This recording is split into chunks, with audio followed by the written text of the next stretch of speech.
Buenos días, ¿cómo están? Espero que muy bien. ¿Cómo va todo?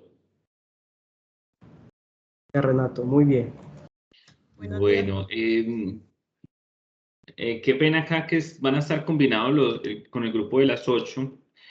Eh, Tuve un evento de último momento, entonces me hizo pues como que tuviera pues como que disponer el espacio de las 8 para otros asuntos. Entonces eh, les pido pues como ahí como las excusas del caso.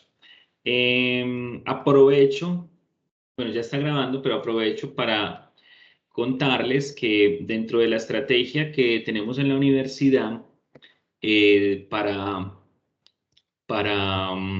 digamos, para promover las competencias en lectura, en particular en lectura, hay una estrategia que llamamos plan lector.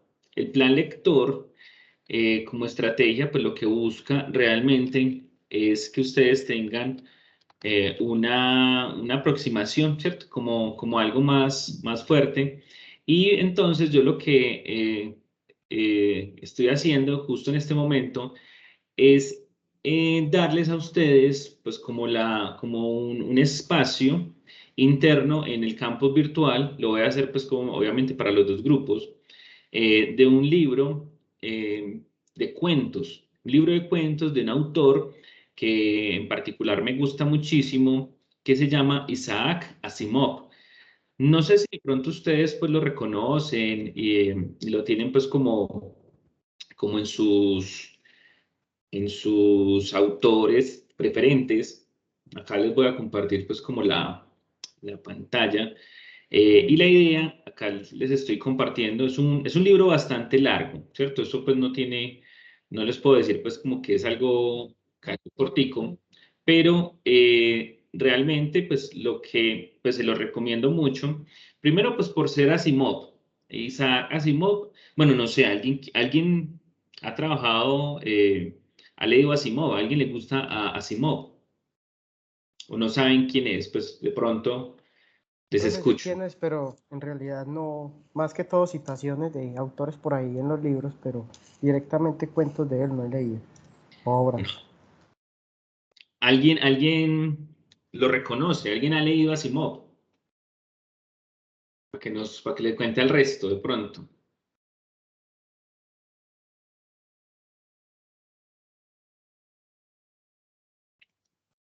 Nada, bueno.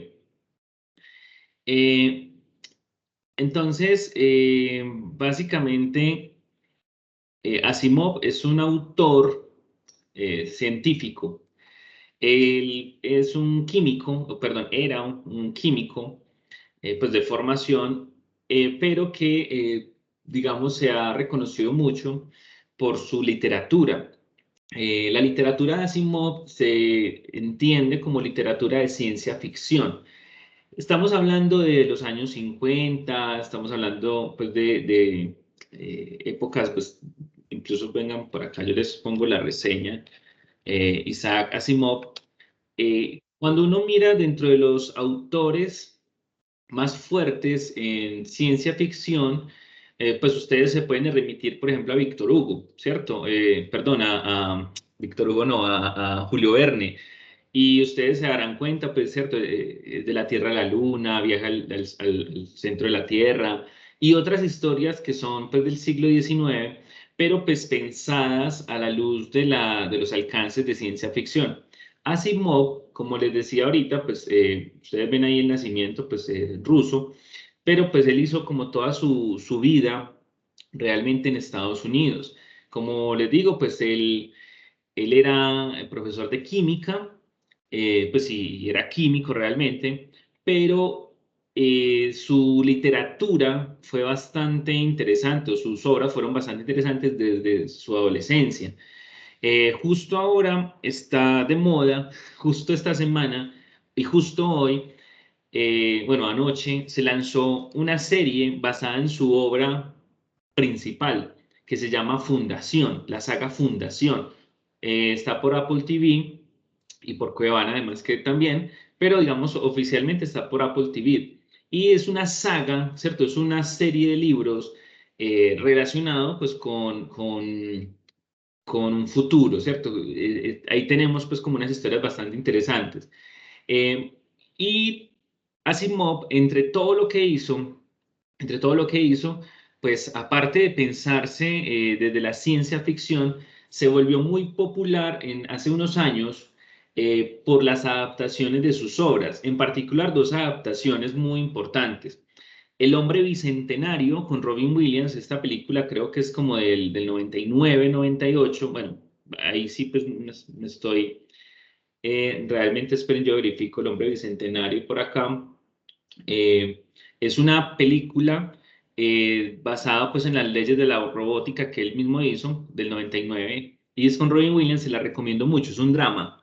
Esto es un drama de ciencia ficción y es un hombre, perdón, es un robot que se quiere transformar en humano y vive 200 años. De hecho, pues por eso se llama así el hombre bicentenario. Es una película muy buena, el libro súper bueno también, se la recomiendo. Y se la recomiendo mucho porque psicológicamente hablando, es una pregunta muy buena sobre qué significa ser humano. Y ustedes pueden irlo mirando tanto en la película como en el libro, qué es lo que hay allí. Otra de las películas que también fue muy famoso y está basada en exactamente lo mismo, los mismos principios, es Yo Robot. Yo Robot es una película que la actúa eh, Will Smith y es muy buena la película, es de acción, o sea, es completamente diferente al Hombre Bicentenario, es de acción, pero también es la misma temática, ¿cierto? Los robots, cómo los robots se transforman en humanos y cómo los humanos tienen esas características de automatización, pues como muy interesante. La película es de 2004, miren pues que es bastante diferente. Pero se lo recomiendo muchísimo. A mí, pues en particular, la obra de Asimov me parece supremamente interesante y muy fuerte, pues y muy buena para pensarnos lo psicológico. Y como plan lector, yo les propongo realmente acá está el libro de cuentos completos uno, y este libro es muy bueno porque los cuentos hay unos más largos, obviamente, otros más corticos, pero él digamos, él va contando entre los cuentos, él nos va contando realmente cómo se le ocurrió el cuento. Entonces, obviamente, la primera parte, el primer cuento está acá y luego él siempre va a haber pues como un acompañamiento, bueno, y este cuento se me ocurrió de esta manera, este lo escribí tal cosa, me demoré mucho tiempo en que lo publicaran. Y algo muy importante con Asimov es que él no era reconocido como un gran autor de ciencia ficción. O sea, él enviaba los cuentos, se lo publicaban, hacía pues como un montón de asuntos, ¿cierto? Él siempre pues como muy interesado en que le publicaran. Acá está un poquito largo este, pero es porque es pirata. Normalmente los cuentos son más corticos. Acá se ve muy largo. Espérenme un momentico, por favor, que se me extendió mucho. Eh, en todo caso, pues lo que les venía diciendo es que son diferentes cuentos. La idea es que nos vayamos pues con algunos de los más cortos. Este primero sí está muy extenso.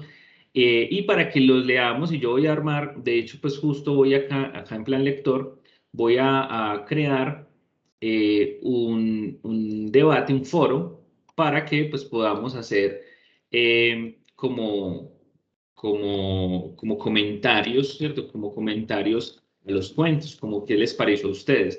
Realmente no es nada del otro mundo. Yo lo que quiero es que simplemente ustedes se puedan, digamos, quien lo lea, nos cuente, nos haga una reseña del cuento y que pues eso también nos ayuda como a hablar entre nosotros de otras maneras.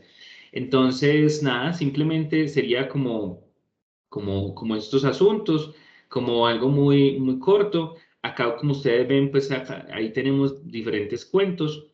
Eh, y la idea es que podamos, obviamente, pues conversarlo. Entonces, me gustaría como para digamos, para la próxima semana, ojalá pues que se puedan leer este de sufragio universal. ¿Listo? Este cuento de sufragio universal, para que lo tengamos pues como allí presente. y hacer los comentarios y al final de la clase, si es necesario, pues si se abre el espacio, conversamos, o si no, pues como tenerlo ahí. Yo lo que quiero es promover en ustedes algún tipo de lectura y sobre todo como una lectura que me guste también, que me apasione, que me mueva. De hecho, les iba a mostrar pues como el libro, el libro pues como en físico. Les recomiendo pues si quieren tener libros en físico, también es muy bueno. Y si no, pues de todas maneras hay estrategias, pues ustedes descargan y hay reproductores que les leen a ustedes, pero la idea es que ustedes acompañen el ejercicio de lectura de una forma pues bastante fuerte. Esa sería como la principal recomendación por el momento para que empecemos el plan de lectura. ¿Listo?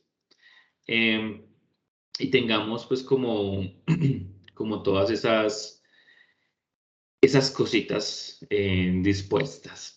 Igual ya lo encuentran ustedes ahí pues en Campus Virtual. Para hoy, entonces tenemos, empezamos la unidad número 2.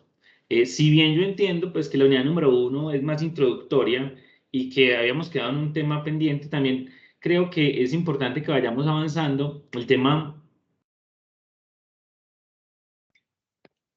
perdón, el tema con los métodos cada vez lo vamos a ir mirando, porque además yo lo que pretendo es que cuando vayamos a la universidad, si bien entiendo que algunos de ustedes quieren clases presenciales, el tema de la alternancia no ha sido tan fácil de implementar, sobre todo, pues yo les digo de una vez como mi posición como profesor, es porque la clase yo la tengo que pensar virtual. O sea, yo tengo que pensar la clase para los que están, obviamente, para los que no están en el salón. Eso genera una dificultad adicional, es que cuando uno está presencial, pues uno programa actividades como de interacción, de preguntas, que no se va a dar para los que están en las casas, para los que están pues como pues, en su computador, detrás de su computador. Entonces eso hace que la planeación del curso tenga que pensarse de esta manera en línea, a pesar de tener a los estudiantes al frente. De hecho, pues toda esta semana ha ocurrido lo mismo con algunos compañeros. Yo por eso pues es que no he querido implementarlo, y sobre todo porque hay unos salones que son más difíciles que otros. Ni siquiera pues como difíciles, sino en salones que son, digamos, eh, que técnicamente pues le faltan algunos recursos. Entonces es más como por ese asunto que les comentaba. Entonces, eh, yo lo que voy a hacer es pensarme muy bien para que cuando ustedes asistan, realmente hagamos actividades prácticas. Entonces, creería que, y además que esta unidad número 2 se presta para que hagamos esas actividades prácticas. Muy importante, y yo ya les había comentado, muy importante el esquema de vacunación. Yo, pues mi postura es que, pues si alguien es antivacunas, pues primero es anticientífico en este momento, ¿cierto? Eso, y estamos en un curso de ciencias. Entonces no corresponde realmente, no es coherente tener una postura, pues antivacunas, por más, eh, digamos, por más ideologías que tengan, científicamente, pues no se sostiene de ninguna manera. Ahora, si bien entiendo y si bien esa es mi postura, yo puedo entender que ustedes pues tengan otra, no hay problema. Sin embargo, eso es lo que implica es una restricción personal sanitaria, ¿cierto? Es decir, usted está poniendo en riesgo a otras personas y yo eso pues como parte de mi ética no lo puedo permitir, ¿listo? Ni que exponga a sus compañeros, ni que me exponga a mí ni a mi familia. Entonces eso para que lo tengan también muy presente, ¿listo? Y obviamente, pues en ese sentido, ustedes ya saben pues que la vacunación pues está para todo mundo, ya llegaron otra vez vacunas, entonces es alcanzar un nivel de protección muy importante. Lean sobre el tema de inmunidad de rebaño, lean sobre los efectos de las vacunas, hagan los análisis correspondientes, leanse acerca de cómo son los experimentos para estas cosas. Entonces, fundamental hacerlo. Y para ello, entonces, que podamos hacer las prácticas en laboratorio. Como ustedes ven, acá tenemos una carpeta que se llama prácticas de laboratorio.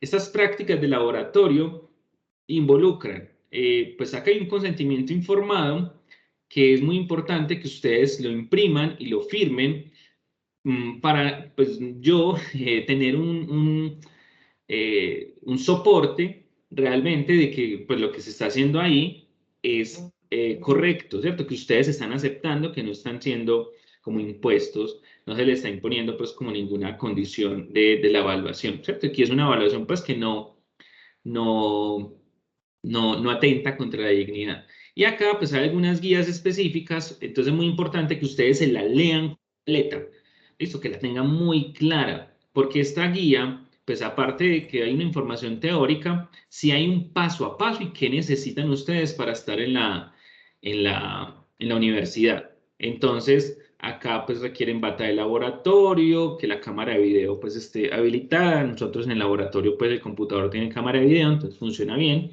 El Power Lab, que es el equipo de pues de psicofisiología, 3 electrodos de electrocardiograma desechables por persona, pañitos húmedos, obviamente pues computador, esta prueba que se llama el mannequin, el Self-Assessment Mannequin, el SAM, y pues una serie de estímulos. Entonces ustedes verificar, cuando vayan a ir al laboratorio, verificar que todo esto lo tengan allí.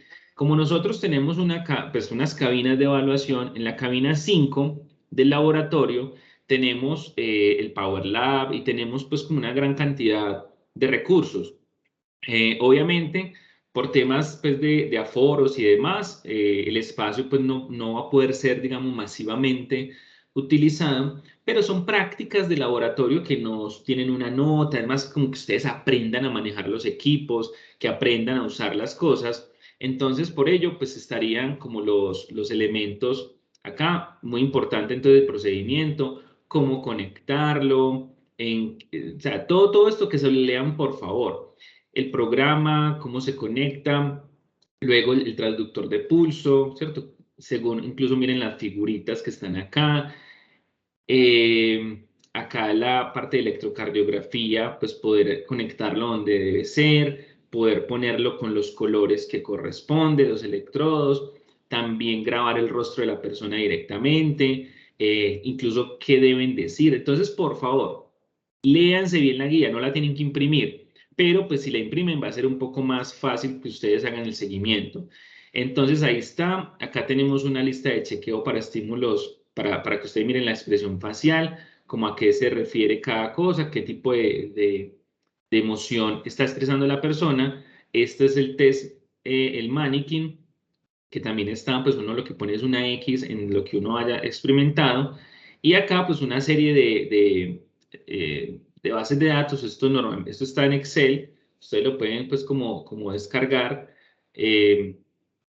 Y también muy importante, acá en prácticas de laboratorio, perdónenme, acá en la parte de microinvestigación, ustedes también tienen un tutorial de la APA pues, para el trabajo, pues para que no les quede algo raro, y cómo configurar electrodos adicionalmente, ¿cierto? En la parte de microinvestigación. Y acá este video de configuración del LabChat. Este es un video hecho por nosotros mismos para que ustedes lo tengan todo disponible. De hecho, pues espérenme, yo verifico algo. Eh, quisiera también ponérselos, esperen, yo miro a ver si puedo hacer una copia para acá, para las prácticas.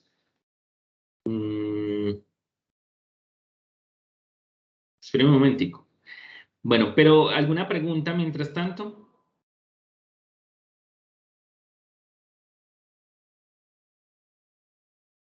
Bueno, voy a buscarlo por acá. Miren, nosotros tenemos un canal de YouTube, el Laboratorio de Psicología. Ustedes pueden poner Laboratorio de Psicología UCC. Es este primero, este que aparece acá. Y este es el canal nuestro. Suscríbanse, denle like a la campanita, como dicen por ahí. Y hay algunos videos adicionales. Dentro de todo esto, como les decía, pues está este video de configuración del pulso y de la respuesta galvánica, incluso pues algo hablando yo mismo. Entonces se los voy a poner allí pues para que ustedes acá en la parte de prácticas de laboratorio se los voy a poner pues para que tengan como la información también como más precisa. Acá crear nuevo enlace.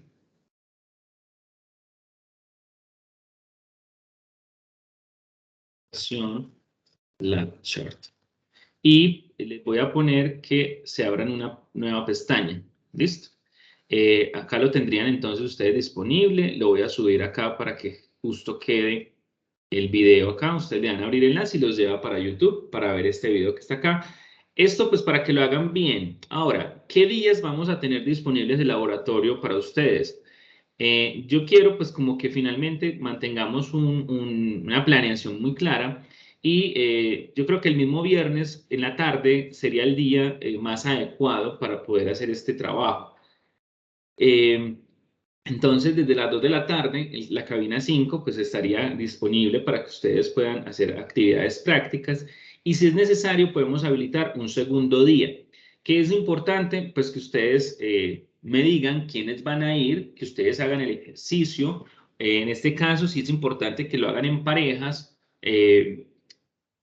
Obviamente, pues el tema de la vacunación importantísimo y que ustedes pues tengan la bata de laboratorio, sobre todo pues porque pueden haber algunas cremas, algunas sustancias que es bueno que se visibilice y que pues no tengamos pues mayor inconveniente. Uso de tapabocas es obligatorio y si tienen careta pues también mucho mejor, pero no es necesario. Sobre todo porque como es un espacio cerrado, entonces es importante tenerlo ahí.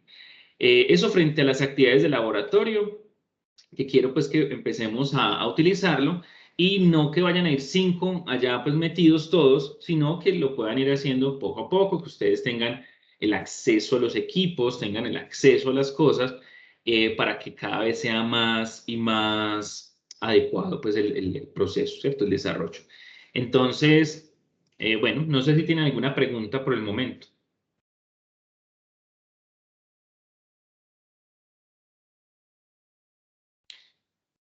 Bueno, entonces vamos a empezar la unidad número 2 con un tema que justo pues obviamente tiene que ver con lo que les acabo de mencionar y es la neurociencia de la emoción. La información que estamos abordando nosotros en este momento es la información del libro de Redolar, ¿listo? De Diego Redolar. En particular, cuando vamos a hablar de emoción, cuando hablamos a hablar de la emoción, siempre vamos a tener como una doble intención, una doble configuración. Esa doble configuración, cuando hablamos de la emoción, de hecho, pues ya les digo el capítulo del libro de neurociencia cognitiva de Redolar, eh, ese lo tenemos nosotros, pues en el libro, es, como yo les decía, pues uno de los libros, pues como recomendados para poder hablar de estos temas. Tendríamos nosotros entonces unas características y la emoción se vuelve pues un elemento importantísimo porque es de los temas que más se trabajan, es de los temas que más se hablan incluso, pero a la vez es uno de los temas menos serios o digamos las personas son muy poco serias al hablar de este componente. Como casi todo lo psicológico, ustedes saben que hay una suerte eh, de personas que creen que ya se las saben todas, ¿cierto? Que creen que todo eso está como completamente, pues que porque experimentan emociones ya saben qué es lo que pasa ahí. Y realmente hay una gran dificultad cuando hablamos de emociones porque es que ni siquiera, es decir, hay una discusión incluso en si debemos hablar en singular o si debemos hablar en plural, ¿cierto? Si debemos hablar de emoción o de emociones. De hecho, alguien quiere responder, ¿qué es eso? ¿Cierto? ¿Qué es eso de emociones?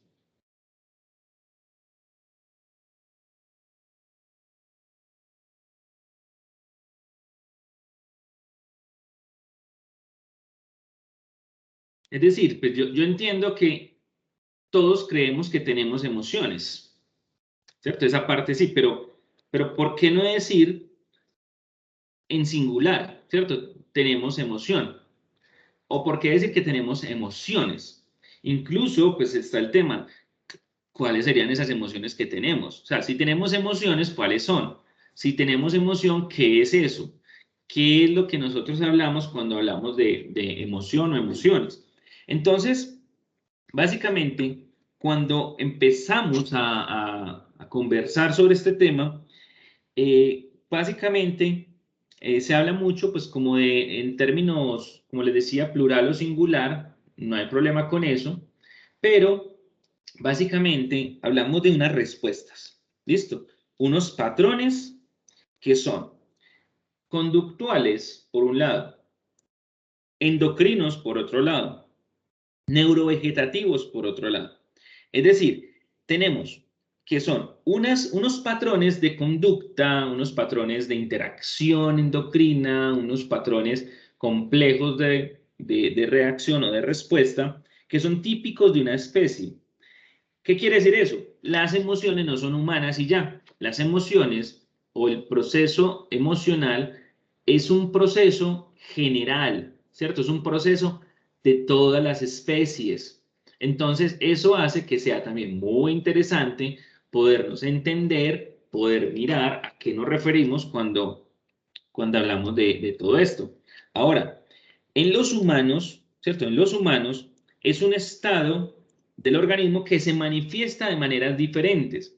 Entonces, miren que ahí ya estamos diciendo, la emoción es un estado, ¿cierto? Es un único estado y tiene expresiones. A esas expresiones es lo que normalmente se le reconoce como emociones, pero en general se entiende que es un estado con un nivel de activación fisiológica, de acuerdo con el sistema nervioso autónomo, sistema neuroendocrino y demás. Genera una gran cantidad de respuestas motoras, lo que llamamos las respuestas de la expresión facial, respuestas musculares, que sería pues como todo el movimiento completo. Y adicionalmente tiene un componente, un procesamiento cognitivo, que permite hacer una valoración. Hay personas que dicen es que una cosa es la emoción y otra cosa es la razón. Eso es una idea clásica que ya se considera como un mito, ¿cierto? Como un mito. Entonces, todo eso es fundamental, todo eso es muy importante, porque pues efectivamente se nos convierte ¿cierto? Bueno, ¿y qué es lo que hay nuevo? Hay un libro del 97 de un neurólogo que se llama Antonio Damasio. Y Damasio lo que hace es que, bueno, ese libro se llama El error de Descartes. Descartes,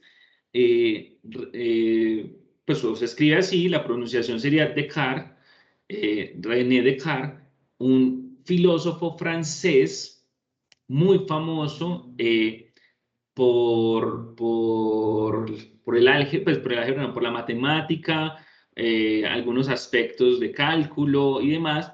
Y Descartes o Descartes, para que pues, recuerden el mapa cartesiano, cuando ustedes veían en el colegio estos temas, pues era bastante llamativo, bastante interesante, pues como lo que se podía llegar a conversar. ¿Cierto? Porque usted dirá, bueno, y eso es como matemáticas. Pues sí, es que el tipo era muy inteligente, el tipo era muy brillante. Y por ello, pues tendríamos nosotros, pues como todas estas configuraciones, ¿cierto? Entonces, cuando entramos nosotros a hablar de este tema, perdón, hablar de este tema, entonces tendríamos que pensarnos también que está reformulado, está completamente reformulado, poder decir que es que la razón por un lado y la emoción por otro lado. Finalmente, lo que estamos entendiendo y lo que cada vez se reconoce es que el procesamiento emocional es cognición, ¿cierto? Eso es fundamental para que lo tengan pues también como muy presente, para que no empiecen ustedes a reproducir información que es básicamente mito, ¿cierto? Que es un mito. Porque realmente pues todo eso está reformulado. Si ustedes quieren leerlo, bien puedan, se llama El error de Descartes, como les decía, es un libro ya viejito, pero es de los 90. Entonces, cuando ustedes dicen, bueno, ¿y eso por qué no nos lo dicen? ¿O por qué siguen diciéndonos otras cosas? Pues porque no se lee adecuadamente. Entonces, normalmente en los humanos, la emoción va acompañada de sentimientos. Esos sentimientos es la característica subjetiva, ¿listo?, de lo que llamamos emoción. Incluso, pues, por un lado también se habla de afectos y demás. Entonces hay experiencias que son, pues, completamente subjetivas y, pues, es lo que se denomina sobre todo como sentimientos. En todo caso, estamos ante un fenómeno que sería una respuesta, ¿listo?, que sería una respuesta, y esa respuesta, pues, obviamente, tiene diferentes características, pero ténganlo en cuenta, muy en cuenta, que cuando hablamos de emoción hablamos de una respuesta de un organismo. Listo, es una respuesta de un organismo. Y es una respuesta, quiere decir que se requiere un estímulo. Listo, entonces, una emoción o el procesamiento emocional, me voy a referir mucho así, pero ustedes me van a escuchar de muchas maneras, normalmente entonces son evocadas y se genera un procesamiento a nivel neuronal y neuroanatómico y neurofisiológico bastante completo. Ustedes acá recuerden darle, si quieren verlo un poquito más amplio, pues lo amplían en la pantalla con el scroll del mouse y control, o con el celular, pues es más difícil, pero con los dedos. Entonces, básicamente es que nosotros tenemos estímulos que pueden ser internos o externos. Internos es un mismo pensamiento, pero digamos en principio tenemos una serie de procesos adicionales que se nos van a ir pues complejizando y demás. Entonces hay una serie de propuestas, hay unas rutas que los vamos a ver. Tenemos un nivel de evaluación y un nivel efector, es decir, un nivel de respuesta directa, pero esa respuesta siempre va a ser dada después de haber hecho un procesamiento, digamos un procesamiento cognitivo que va a permitir la respuesta. Es decir, no habría una respuesta o no habría un procesamiento o una respuesta emocional si previamente no hay una valoración del estímulo. Esa valoración es la que nos va a indicar también qué tipo de respuesta darle al estímulo. ¿Qué quiere decir esto en últimas? Que los estímulos son completamente variables, los estímulos, un mismo estímulo puede generar procesamiento emocional diferente en dos individuos de una misma especie. Es decir, en ustedes, un mismo estímulo puede generar un procesamiento completamente diferente. Y el procesamiento es bastante completo, es decir, no va a haber un área específica en la que se procese, sino que van a haber redes neuronales complejas y muy completas para poder entenderlo. Uno de los primeros, bueno, y pues para eso va a haber un procesamiento de la corteza y un procesamiento que llamamos subcortical que va a generar interacciones y que va a generar una interacción entre los sistemas musculares, neurovegetativos, neuroendocrinos que configura la respuesta emocional y que la vamos a ampliar en este esquema que está acá abajo y que poco a poco lo vamos a ir mirando. Uno de los primeros autores que habló de emociones de una forma fuerte fue Charles Darwin. Listo, Charles Darwin, recuerden, el padre de la teoría de la evolución, no el único, ¿cierto? Siempre se habla de Darwin, pero también estaba Wallace, para hablar pues, de la evolución. La postura de Darwin es más bien la evolución por selección natural. Listo, eso es como si nos vamos, pues como si vamos especificando, tenemos que hablar de evolución por selección natural. Y esa selección natural es lo que ya Darwin planteaba en su libro El origen de las especies, que es el principal libro de Darwin. El segundo libro de Darwin, ¿cuál es? O el segundo libro en importancia de Charles El Darwin. origen del hombre. Eh, Pues sí, o es la selección, porque a ese le antecedía la selección natural, al de la origen de las especies, o no, o sería la selección natural. el origen de las especies es el principal, ¿cierto? Sí. En términos científicos hablando. Pero el segundo libro sería la expresión de las emociones en animales y en el hombre.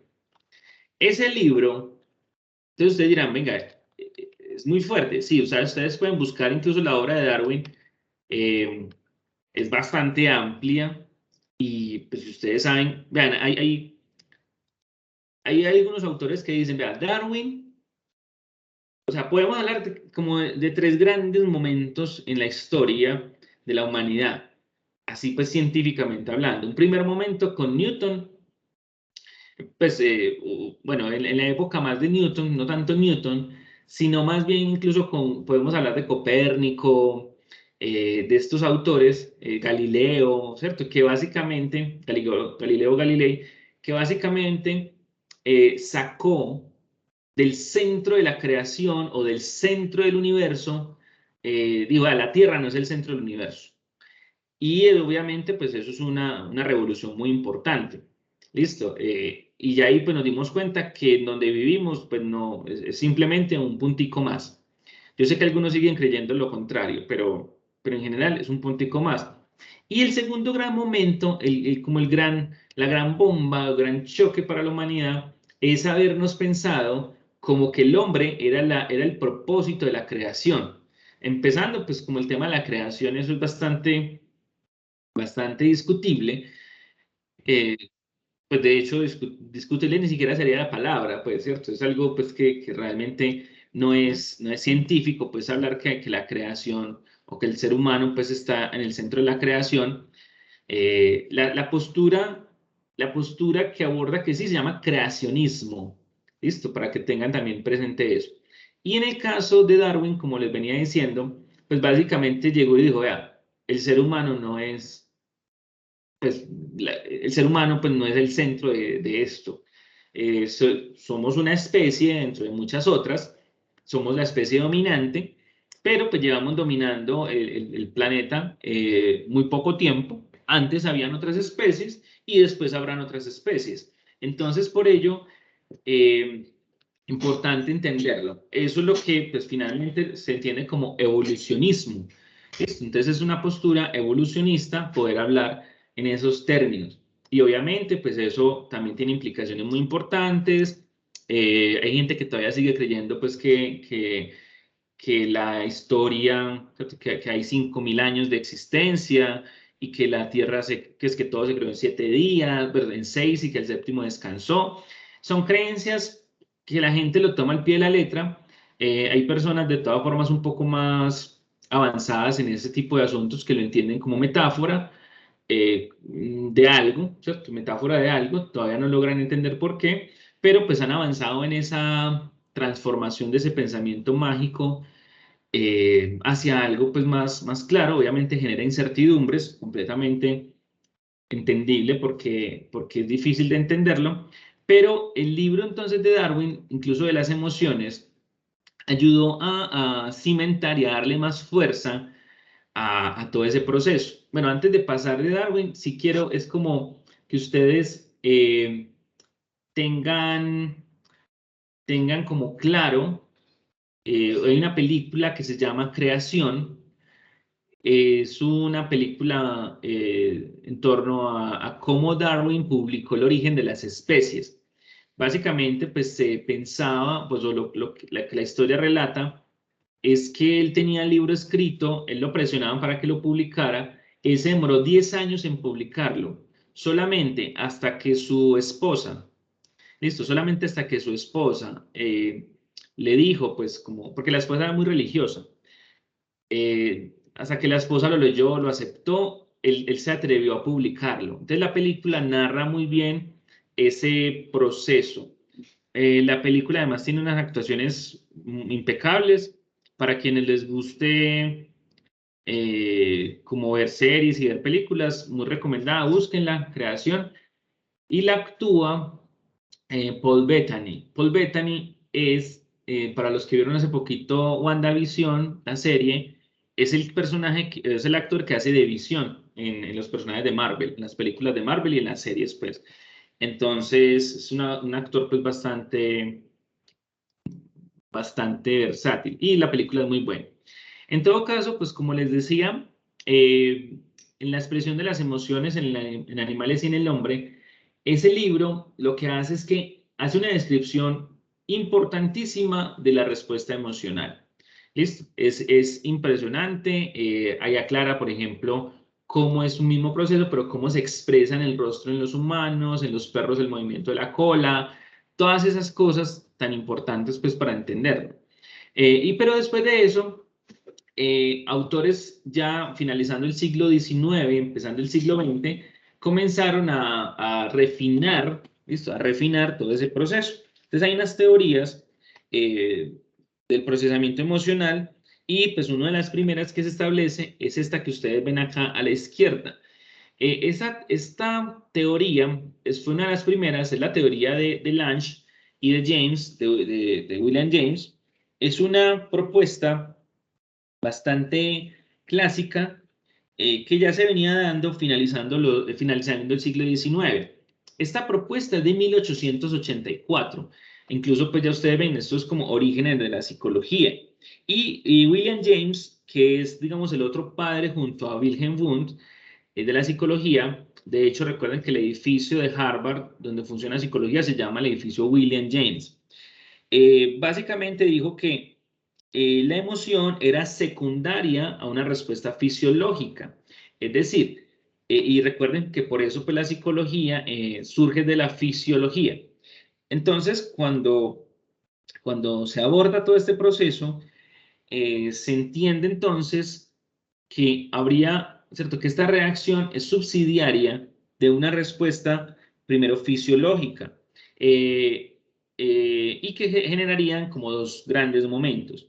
Entonces ustedes ven allí una, bueno, y Lange, Karl Lange, otro psicólogo en el 87, 1887, postuló, digamos, lo mismo que había hecho William James, pero realmente pues encontraron un punto común. Entonces por eso esa teoría se llama la teoría de James Lange, por lo mismo, porque es entre los dos autores y es bastante importante en la historia de la neurociencia de la emoción. Básicamente es que un estímulo emocional tiene un procesamiento sensorial en la corteza sensorial. Listo, entonces ahí se menciona, pues en todo este componente sensorial del cerebro se generaría primero, pues como el procesamiento. No estaría en otro lugar sino esa corteza sensorial y esto genera dos respuestas. Una respuesta que va hacia la corteza motora y otro componente que está en lo que llamamos el aspecto consciente de la emoción. El aspecto consciente de la emoción es lo que llamaríamos sentimiento. ¿Listo? Sentimiento. Esta ruta de acá sería el sentimiento. Es decir, cuando nos damos cuenta de eso que se procesó desde estos autores.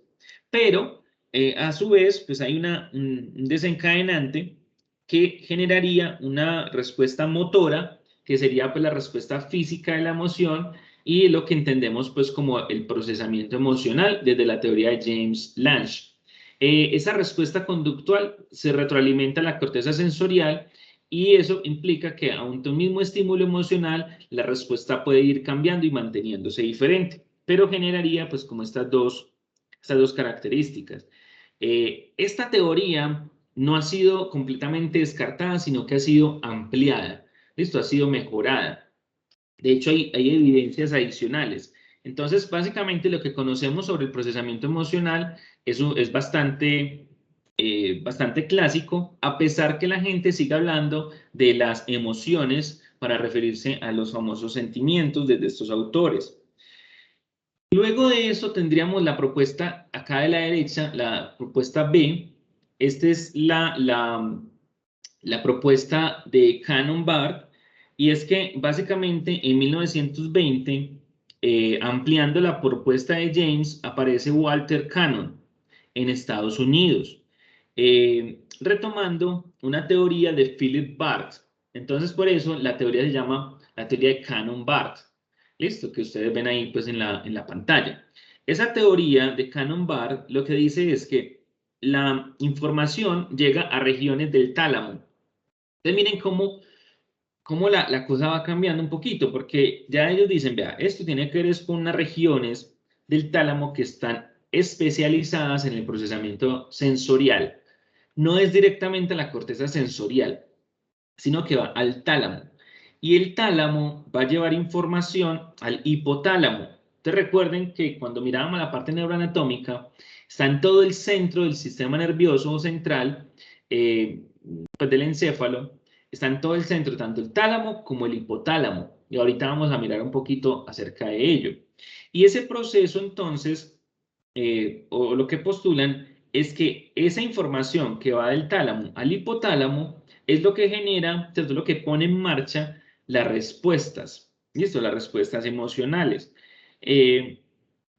Básicamente dice que del hipotálamo se lleva la información a la corteza cerebral, ¿cierto? Lo lleva a la corteza y básicamente la información, digamos la información pues, del hipotálamo genera una respuesta ya al resto del organismo, ¿cierto? La respuesta muscular y la respuesta fisiológica, y la información que va hacia la corteza generaría el aspecto consciente de la emoción, ¿cierto? Es decir, pues el tema de los sentimientos. Entonces miren que ahí tenemos otra teoría que lo que hace es que complementa e incluye otros componentes allí. Luego de eso, unos años después, antes de empezar la Segunda Guerra Mundial, en el 37, 1937, otro científico estadounidense, James Papez,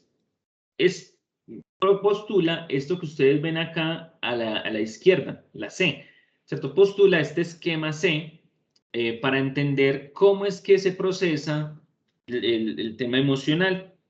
Entonces, él era neuroanatomista, ¿cierto? Él era médico en Estados Unidos y lo que postula es que,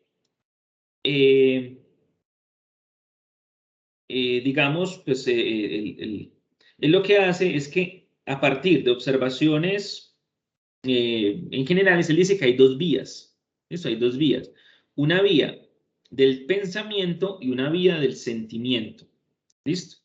Él retoma algunos elementos y habla de que la vía del pensamiento es que el estímulo se procesa en el tálamo y va a la corteza cerebral. ¿Listo? A la corteza cerebral.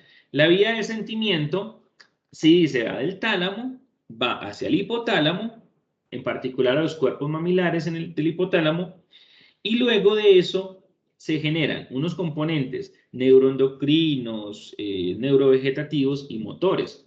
Entonces lo que dice es que el hipotálamo se genera la respuesta, pero pues sí que podrían activarse también pues, por medio de la vía del pensamiento o la vía del sentimiento. Eso es lo que postulaba pues Papez.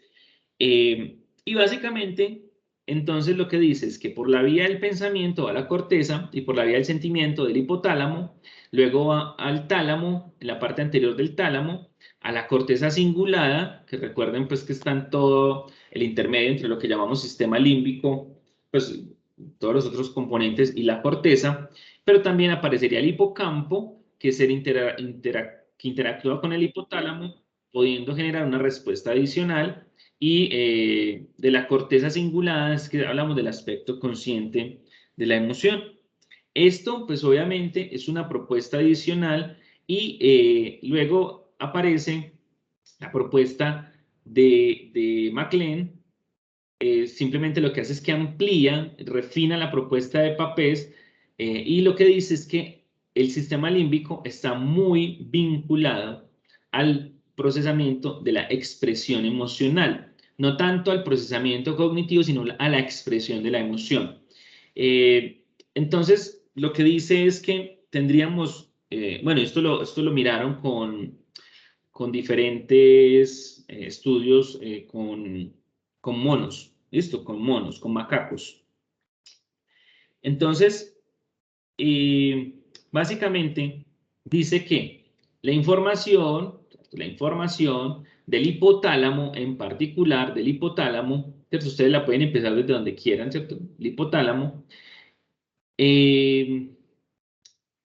genera un circuito completo, ¿cierto? Genera un circuito y esa información entonces puede ir a la corteza prefrontal, pero también a los cuerpos mamilares del hipotálamo, de ahí al tálamo anterior, que es pues básicamente la propuesta de Papez, luego la corteza cingulada y esta corteza cingulada va al hipocampo, ¿listo? Del hipocampo puede ir de nuevo al hipotálamo o a la amígdala. Listo, vuelve y aparece entre la amígdala, que esta es muy famosa. Y del hipocampo también puede ir a otras áreas de la corteza de asociación.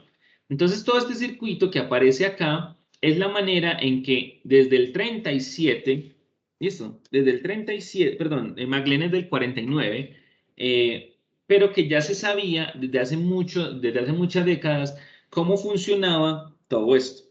Obviamente, esto es a nivel pues, neuroanatómico, y lo que permite entender es que se haría pues como desde esta perspectiva. Ahora, hay teorías adicionales. Lo que sí es cierto es que parece ser entonces que el estímulo emocional, independientemente del procesamiento que sea al interior, siempre requiere una valoración del estímulo, y el estímulo entonces genera dos rutas o dos factores. Un factor que sería de activación simpática, y otro factor que vincula el contexto y las experiencias y genera una experiencia de la emoción que nosotros podemos convertirla y hablar de ella, que generaría además un circuito, una retroalimentación para esa percepción. ¿Qué quiere decir esto? Que en un principio yo puedo tener un estímulo. Por ejemplo, yo pongo mucho el mismo ejemplo. El hincha del Nacional, ¿cierto? Un tipo con una camiseta del Nacional. Entonces, si tenemos al tipo con la camiseta del Nacional, la primera vez podemos simplemente, o por ejemplo, que nos dijeron que es muy peligroso, entonces nos genera una respuesta específica.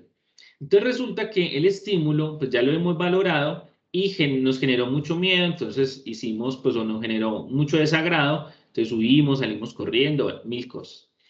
Pero también pudo haber ocurrido que a partir de todo el proceso, pues simplemente se generó, eh, digamos, el hincha del Nacional o el señor con la camiseta del Nacional nos atracó. Entonces, esa experiencia alrededor de ese miedo que nos dio, pues aumentó. Entonces nosotros ya no podemos ver ni siquiera una camiseta verde, porque entonces ya la camiseta verde nos lleva a pensar que hay una, pues que nos va a ocurrir algo negativo. Entonces, esa percepción y esa valoración nos puede ir cambiando cada vez más. Esta es la teoría de Schachter y Singer, que es una, digamos, es una propuesta que permite, esa es del 62, que permite mirar es cómo los factores cognitivos son las que más afectan el procesamiento. ¿Cómo lo hicieron? Incluso a nivel de laboratorio lo que hicieron fue administrando adrenalina a una serie de personas, mirando cómo es que la valoración del estímulo era como lo que estaba afectando más y más el procesamiento emocional. Entonces miren que tenemos una serie de características o de fenómenos allí.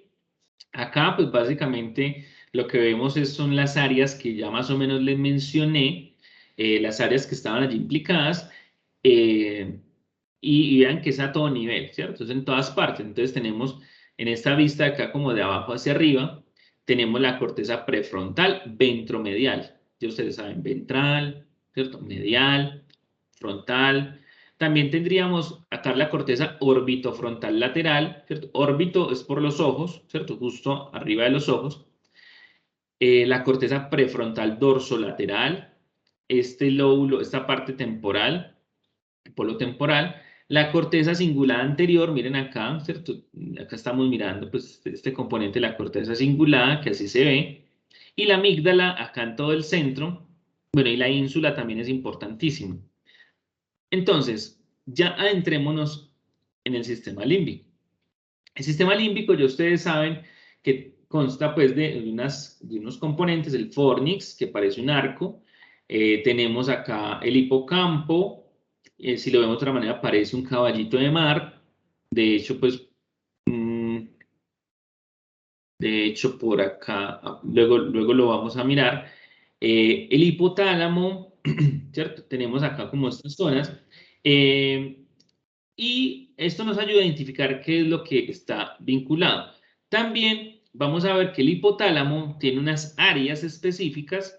Recuerden que si hacemos como el énfasis en el hipotálamo, tenemos el complejo mamilar del hipotálamo, ¿cierto? Acá hacia abajo, y los núcleos. Entonces el núcleo ventromedial, el núcleo periventricular, el área posterior, núcleo dorsomedial.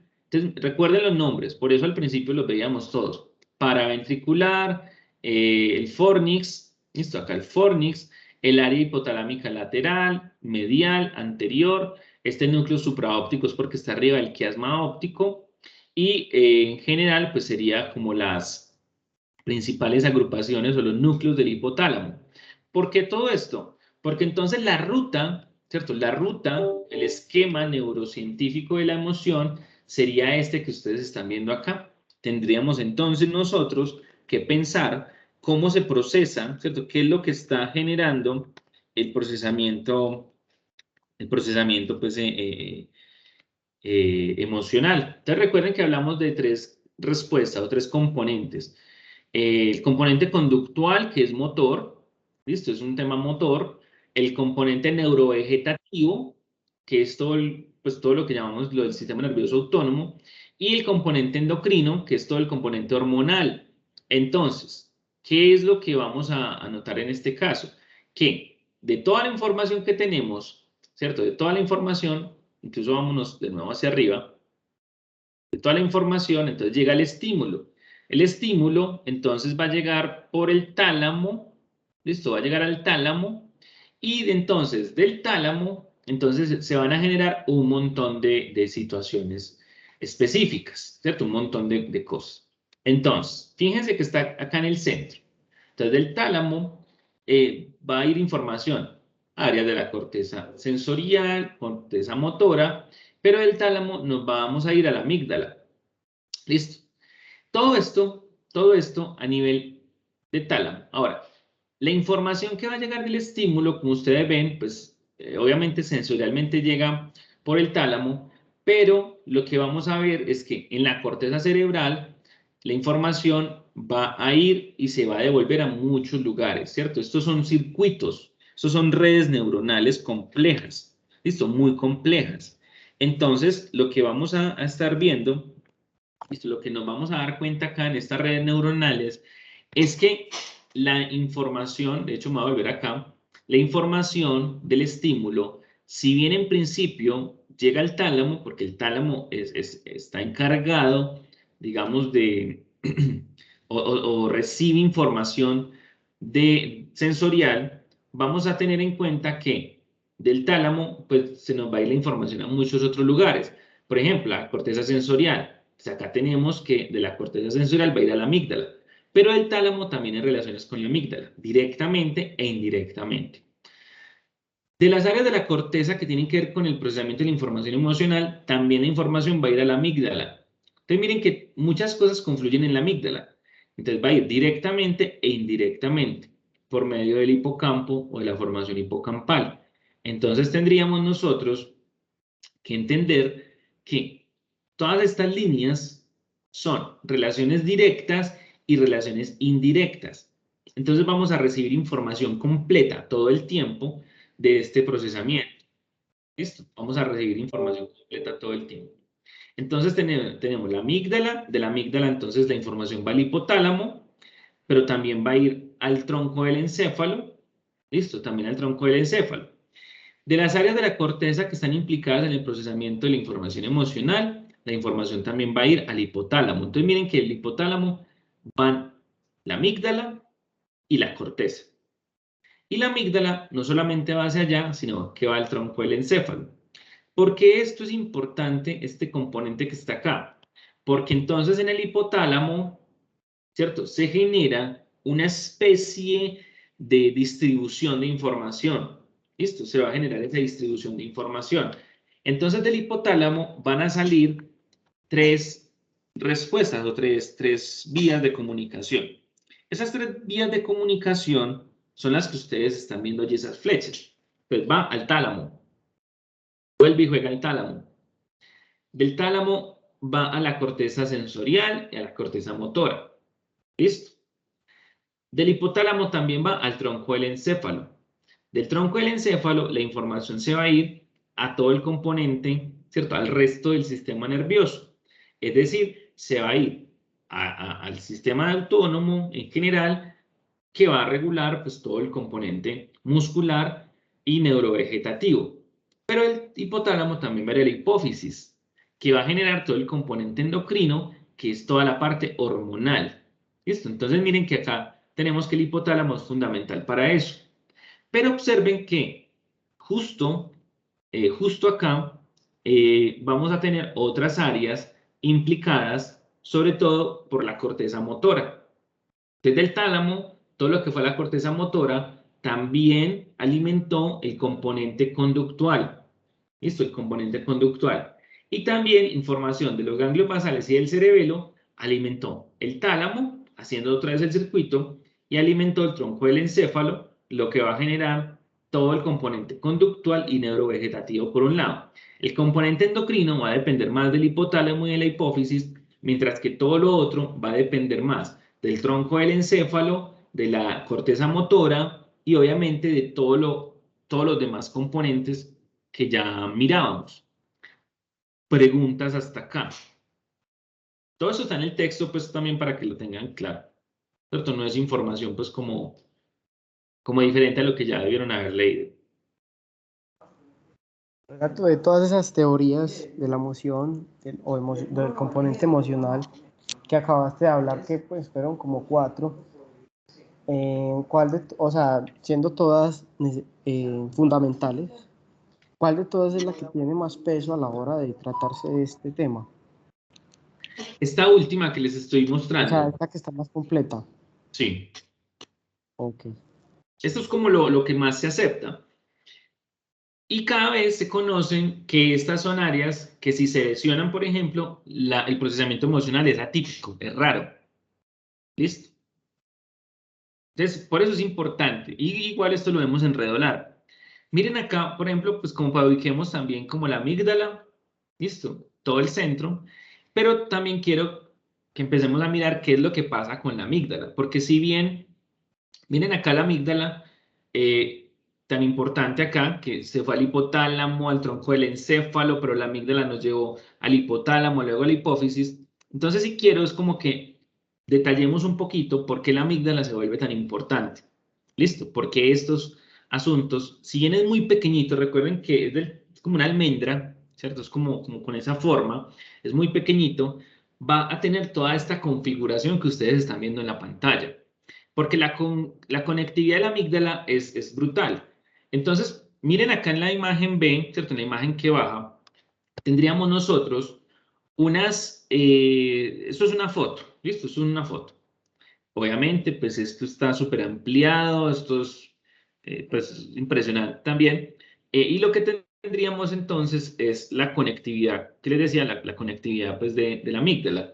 Entonces en la B, esto es una microfotografía, entonces se pueden ver como las subdivisiones. Acá la parte de la amígdala central, lateral, basolateral y medial, ¿cierto? Como los núcleos diferentes. Y acá es un esquema para que miremos entonces los núcleos que están implicados. En la amígdala tenemos núcleo lateral, núcleo basal, núcleo central, núcleo medial. ¿Listo? Para que lo tengamos ahí. Y hay unas células que intercambian información entre todos esos núcleos. Entonces, vamos a tener estos 4 núcleos como lo principal. Entonces, o lo que llaman acá, pues, amígdala central. No es que sean diferentes amígdalas, sino que es núcleo central de la amígdala, núcleo basal o pues, en general basal, núcleo lateral y núcleo medial. Acá está un poquito como al revés, ¿cierto? Pues miren, acá el lateral está a la izquierda, acá en la imagen está a la derecha y el medial, que acá en la foto está a la izquierda, acá está a la derecha, pero en esencia pues es lo mismo. Listo, para que no se confundan. Entonces, ¿qué es lo que ocurre? Ustedes miren que ya vimos un montón de rutas. Esto se ha descubierto en los últimos, estamos hablando de los últimos 10 años, bueno, 20 años, pues si queremos ser más extremos, se ha descubierto que la amígdala recibe información y que manda información. Entonces, ¿de dónde la recibe? Entonces, observen acá, núcleo lateral. Observen bien que, primero, del núcleo central de la amígdala, que está acá arriba en la foto, está arriba, es que la información va a ir, ¿cierto? Va a ir al hipotálamo, al tronco del encéfalo y a toda la corteza. Listo, y acá vamos a ver todos los neurotransmisores que están implicados en el procesamiento emocional del núcleo central. Pero va a recibir información de muchos lugares, ¿cierto? De muchos lugares. Entonces vamos a hacer el camino como al revés. Entonces, el núcleo central, ¿de dónde recibe información el núcleo central de la amígdala? Va a recibir información del encéfalo, ¿cierto? De toda la parte sensorial del encéfalo. Va a recibir información del núcleo lateral, va a recibir información del núcleo basal y va a recibir información de la corteza prefrontal. ¿Sí ven de todos los lugares de donde recibe la amígdala? ¿Listo? Bueno. Empecemos esta ruta de acá, del núcleo central al núcleo lateral. ¿Listo? Está de acá arriba. Entonces, bueno, porque lo otro pues ya ven que es más sencillo. Pero del núcleo lateral se va a recibir muchísima información. ¿De dónde? De la corteza, pues de la zona sensorial de la corteza, del tálamo, del hipocampo. ¿Listo? Del hipocampo se va a recibir la información del núcleo lateral. Entonces, miren, el núcleo lateral lo que va a hacer es que va a recibir toda esa información y la va a mandar al núcleo central, al núcleo basal. Entonces va a ir directamente e indirectamente la información de todos estos lugares. Todo como procesado en la amígdala, ¿cierto? Como de diferentes lugares, la amígdala va a empezar a recibir información de muchos lugares. El núcleo basal, que el núcleo central también lo recibe, de esta parte basal, recibe información del hipocampo, de la corteza de asociación, y también pues va a llevar información al núcleo accumbens, a la corteza prefrontal, pero miren que se sigue llevando información directo a la misma amígdala. El núcleo medial es un núcleo que no va a estar tan implicado en el procesamiento emocional, tiene mucho que ver con lo olfativo, entonces lo podemos como dejar a un ladito por el momento. Pero todas estas líneas, al final lo que nos van a representar es que la interacción dentro de la misma amígdala es fundamental. Entonces, tenemos información del hipotálamo que nos va a llevar la información al sistema nervioso autónomo y al sistema endocrino. Listo, entonces nos va a activar todo eso. Al tronco del encéfalo, que nos va a activar todo lo muscular. Y a los sistemas de activación en la corteza, que nos van a también a generar la experiencia consciente y a movilizar toda la corteza cerebral, ¿cierto? Todas las conexiones nos las van a brindar todos estos neurotransmisores. ¿Que cuáles son? Entonces vamos a ver 4. ¿Cuáles son esos 4? Entonces tenemos, cuando ustedes vean 5-HT, 5-HT es serotonina. ¿Listo? Es serotonina. Entonces la serotonina va a estar muy implicada en el procesamiento emocional. Incluso recuerden que uno de los medicamentos que más se utiliza, o el grupo de medicamentos que más se utilizan para abordar tanto la ansiedad como la depresión, es un grupo de medicamentos que lo que hacen es que inhiben la recaptación de la serotonina. De hecho, se llaman así, inhibidores selectivos de la recaptación de la serotonina. Entonces, lo que hacen es que bloquean unos canales para que haya más disponibilidad de serotonina. ¿Listo? Entonces, por ejemplo, un medicamento común para ello es la fluoxetina. ¿Listo? La fluoxetina es un medicamento enfocado en la serotonina. ¿Listo? Y así hay muchos más. La fluoxetina, por eso es que es tan efectiva, por eso es que es tan importante además como psicofármaco, porque lo que va a hacer es que va a funcionar sobre, ¿cierto? Sobre sobre esa disponibilidad de serotonina, haciendo pues que haya mejor comunicación a nivel emocional y eso pues obviamente va a permitir o a trabajar pues directamente sobre eso. Ahora, otro es la acetilcolina. ¿Listo? ACH. La acetilcolina involucra muchas más cosas de información y sobre todo porque va a estar implicado en la respuesta, en algunas respuestas motoras. La dopamina es otro neurotransmisor que también va a estar vinculado, que básicamente nos referimos pues como a esos... a los núcleos de placer, ¿cierto? Que es los famosos núcleos de placer. Entonces la dopamina está implicada con esto y la noradrenalina, NA, la noradrenalina o norepinefrina, va a estar relacionado también con toda esa respuesta adicional que luego va a permitir toda la respuesta neurovegetativa o del sistema nervioso autónomo.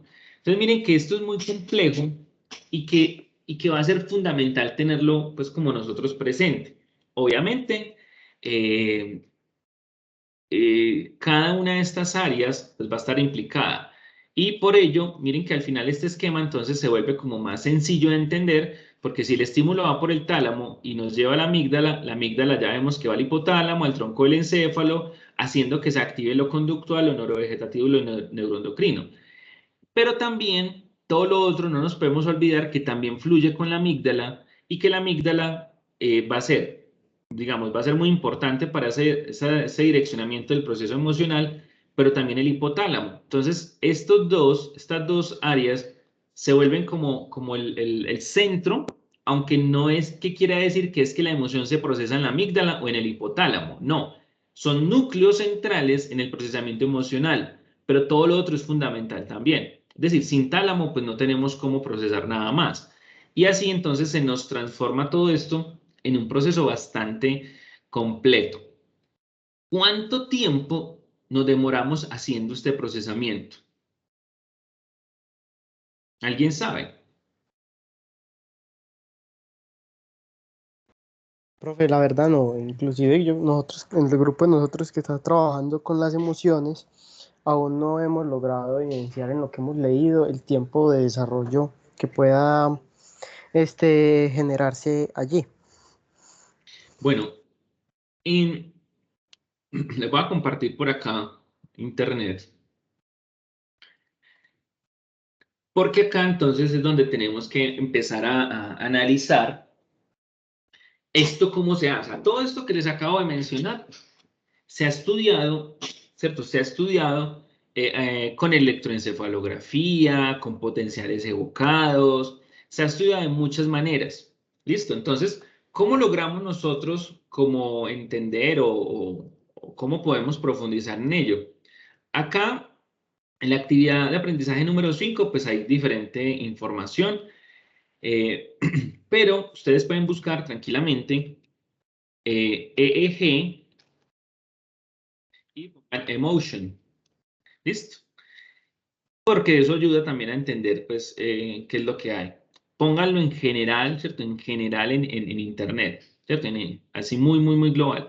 Incluso acá hay nuevos artículos, ¿cierto? Hay nuevos, por ejemplo, este de 2021, bastante reciente, no lo conozco este 2021. Bueno, Robótica Cognitiva, una revista pues también muy fuerte, aunque luego, bueno, esto es un procesamiento muy fuerte a nivel de análisis de redes neuronales.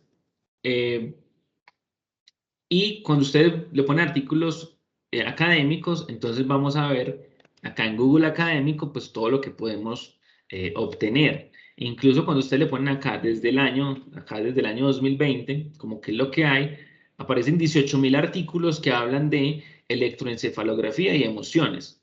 ¿Listo? Entonces, por un lado está eso. Pero si quiero, pues de una vez, normalmente las ondas P300 son las ondas que están involucradas en el procesamiento emocional. Entonces, ahí tendríamos una gran cantidad de artículos, aparecen 3.680 artículos desde 2020 hasta acá, que hablan de estas ondas. Ténganlo muy en cuenta, porque en el procesamiento emocional, las ondas P300 son las que van a poder mostrarnos qué es lo que ocurre con el procesamiento emocional. ¿Qué quiere decir P300? P300, de hecho, esperen, yo les pongo acá en general, en Google. Cuando leyeron de potenciales evocados en el artículo que les dejé, ahí les aparece pues como la información. Incluso la entrada de Wikipedia, cuando habla de la onda, tiene una entrada que se llama así P300. También se llama onda P3. ¿Qué quiere decir eso? Que, esperen, yo miro acá si hay alguna imagen, miremoslo en inglés. Bueno, no, bueno, sí, acá tenemos las imágenes. Y es que en los estudios, en general, en los estudios de laboratorio, normalmente se pone un estímulo, ¿cierto? Esto es un esquema, esto es un gráfico que nos muestra en cuánto tiempo se responde. Resulta que cuando hablamos de emociones, cuando aparece un estímulo y hay una respuesta emocional, ¿cierto? Cuando se conoce una respuesta emocional, la onda sube en los 300 milisegundos. O sea, milisegundos. ¿Qué quiere decir esto de milisegundos? así como ustedes lo acaban de escuchar, ¿cierto? En una tercera parte, ¿cierto? Menos de una tercera parte de un segundo procesamos todo eso. O sea, hacemos todo eso que les acabo de mencionar, lo hacemos en 300 milisegundos en promedio.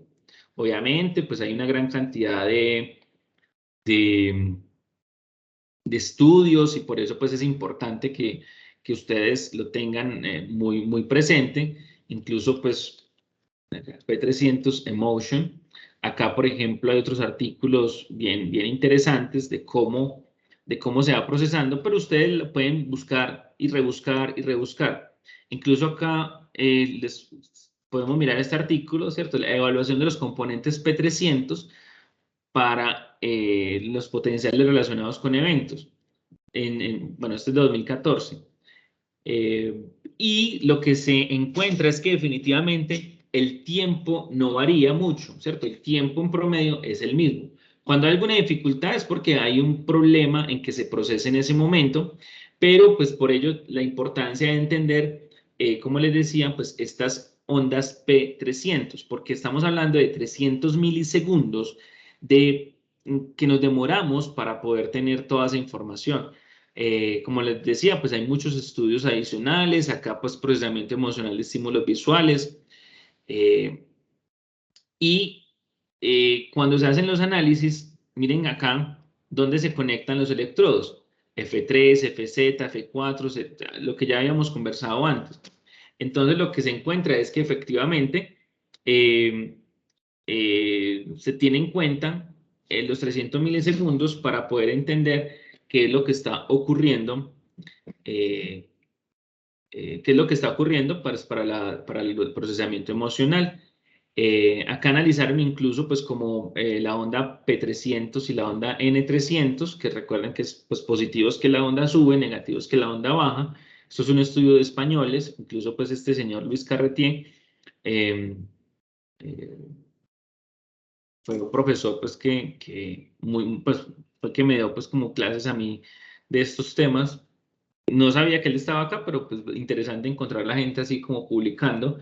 Eh, y pues en general es que donde se notan más las ondas, se notan más pues en estos lugares que ustedes ven acá, que serían pues como todas estas zonas. ¿Por qué? Pues porque finalmente, si bien la red neuronal es compleja, ¿cierto? Es amplia, realmente es tan rápido que justo se ve en todas esas zonas, se ve en ese momento. Entonces, las ondas P300 a los 300 milisegundos es que podríamos observar que se da ese efecto. Por eso cuando uno hace los estudios tiene que sincronizar muy bien, porque piénsenlo así, o sea, ¿cuánto tiempo nos demoramos nosotros? O sea, es tan rápido, esto es tan rápido que solamente podríamos verlo en ese momento, ¿cierto? Solamente podríamos verlo ahí. Entonces tenemos que poner un estímulo y analizar en qué momento se dio la respuesta y en qué lugares se dio. Yo lo que quiero es que ustedes puedan evidenciar no solamente en sistema nervioso central, sino sistema nervioso autónomo, porque todas esas respuestas, si entendemos que hay emoción, es porque se debe activar también el sistema nervioso autónomo. Obviamente, pues por la misma ruta que veíamos ahorita. Porque si hay procesamiento, entonces debe haber activación de la respuesta galvánica, en general del sistema nervioso autónomo. Entonces son formas de entender que se dio procesamiento emocional. ¿Listo? ¿Alguna pregunta?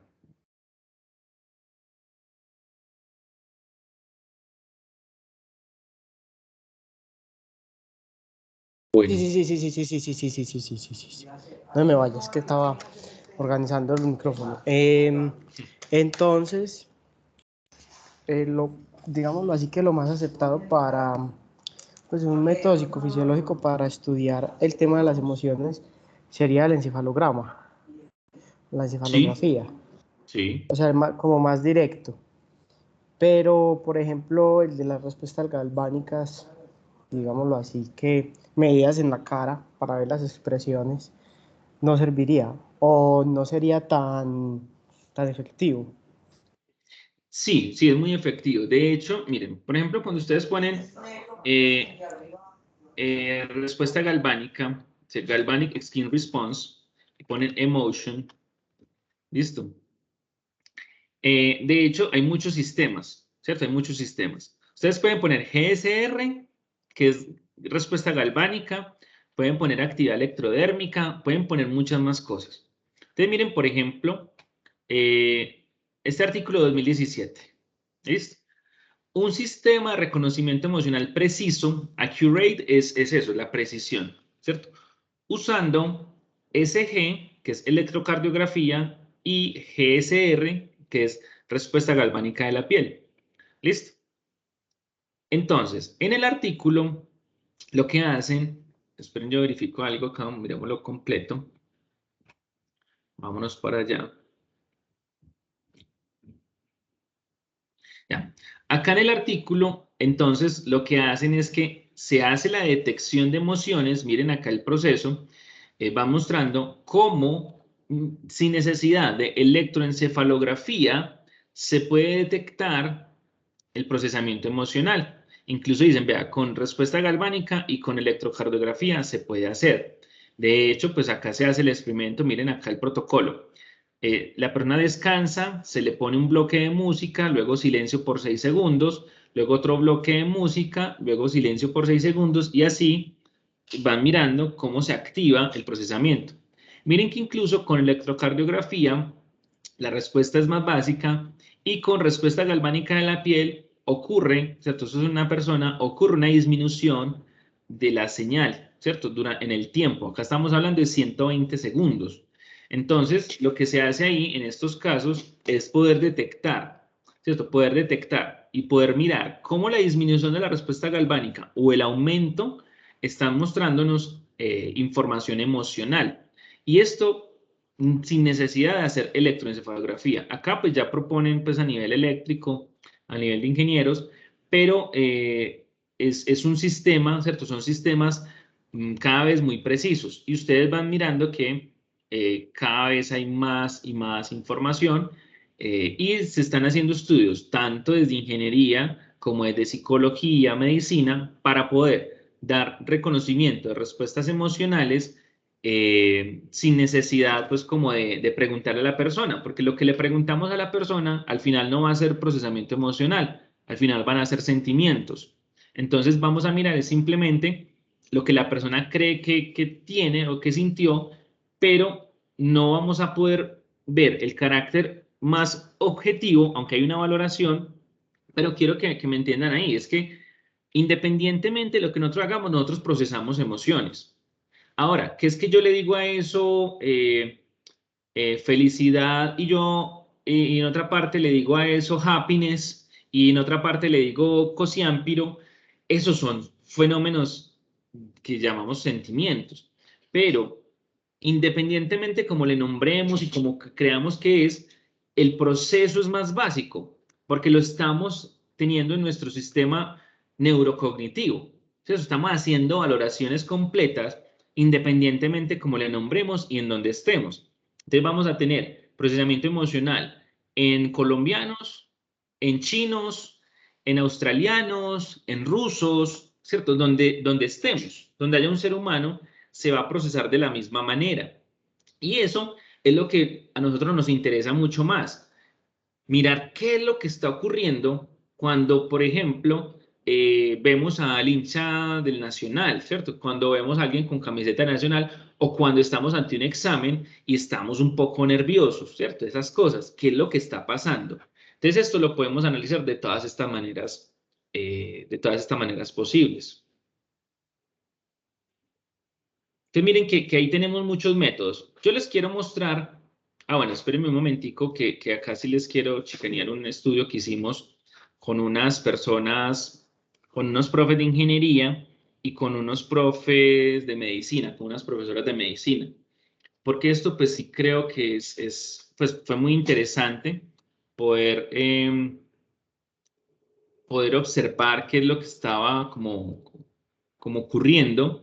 Eh, porque pues finalmente pudimos ver la temperatura relacionada pues como con el procesamiento emocional. Esto fue un experimento que hicimos en nuestro laboratorio ya pues obviamente antes de pandemia. El tiempo ha pasado muy rápido, ya les voy a compartir acá el video.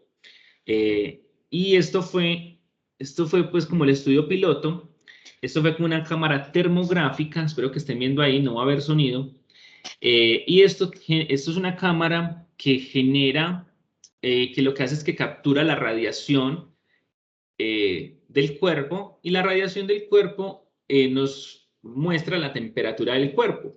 La temperatura del cuerpo está regulada por el sistema nervioso autónomo, y el sistema nervioso autónomo, ya ustedes vieron que está vinculado con la respuesta del hipotálamo, la respuesta de la amígdala, pues el procesamiento que ocurre ahí.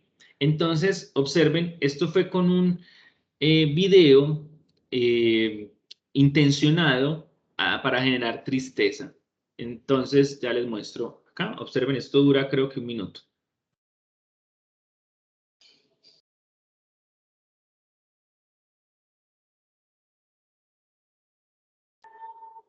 Donde esté más blanco es porque hay más calor.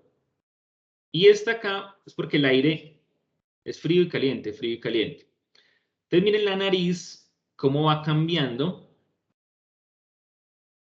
en el mismo momento en que está observando un video con estímulo emocional. Es decir, la temperatura de la nariz va cambiando, y es lo que más notamos nosotros, que se generó como un cambio. Esto, por ejemplo, es un método, obviamente pues no todo el mundo tiene una cámara termográfica, pero es un método súper pues, súper interesante, que nos permitió también analizar qué es lo que estaba ocurriendo frente al estímulo. La persona que ustedes ven ahí, incluso en su momento, después de eso le preguntamos, bueno, ¿y cómo te sentiste? No, a mí no me pasó nada, yo lo vino muy normal. Y resulta que es que la temperatura cambió rápidamente. Así uno no lo identifique, así uno no lo identifique, eso no quiere decir que no hayamos procesado las cosas, porque finalmente pues hay un tema vinculado con el sentimiento que uno, pues ella no vio ninguna diferencia, pero miren que finalmente nosotros sí pudimos notar como una variación. Entonces ahí pues vamos viendo que hay bastantes cosas interesantes. Por último, les quiero poner este video que ya estaba en campus virtual, pero es muy interesante el procesamiento emocional. También de la youtuber que les mencioné en algún momento, Antroporama. Vamos a verlo.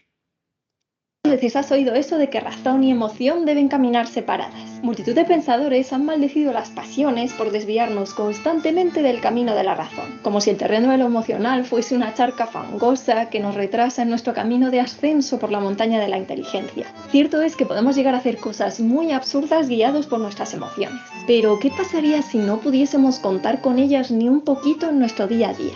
¿Nos convertiríamos en seres excelsos, justos, inteligentísimos y plenamente morales? Más bien lo contrario.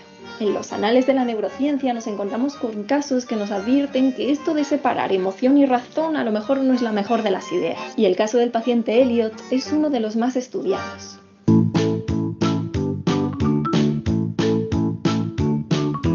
Se trata de uno de los casos que más ha trascendido de Antonio Damasio, médico neurólogo portugués afincado en Estados Unidos y que ha escrito un montón de libros de divulgación de neurociencia. A los españoles quizás nos suene un poquito más porque en 2005 ganó el premio Príncipe de Asturias de Investigación Científica. Antonio Damasio supo ver las características únicas y relevantes de la lesión del paciente EVR y por eso lo estudió en profundidad durante varios años. Quedó atrapado por el misterio de Elliot.